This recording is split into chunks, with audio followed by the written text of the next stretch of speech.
The good practice that we have are actually our values of cooperation, of solidarity and reciprocity and respect.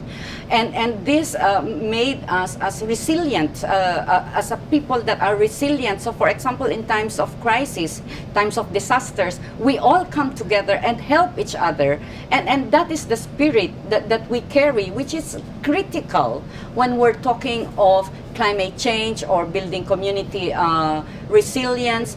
We also have good practice of indigenous women coming together, setting up a seed bank for the indigenous varieties of seed, and that they share. So one of our common value is upholding the common good and sharing, and that we don't think of ourselves, of our individual interest, but the common interest of the community that prevails. And that should be the part of the framework of when we're talking of sustainable development. Indigenous peoples have a lot of knowledge across all our ecosystem. You can be from the mountain, desert, forest, or savanna.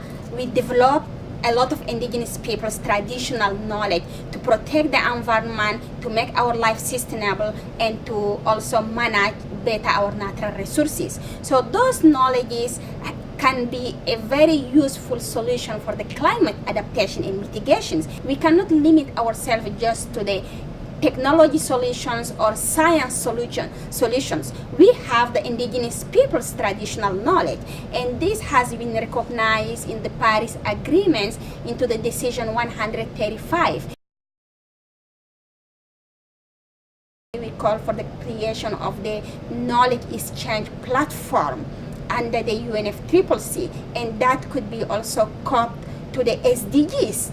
Each group, each sector has their own knowledge, their practices, and experiences to share. So we don't need to reinvent the wheel, but rather build on the traditional knowledge of indigenous peoples, even also local communities or farmers, build from the appropriate technology that's going to use. And if we have that kind of platform, then we share and learn from each other, not only knowledge, but also in developing our skills, in developing our capacities, and in the spirit of cooperation and solidarity.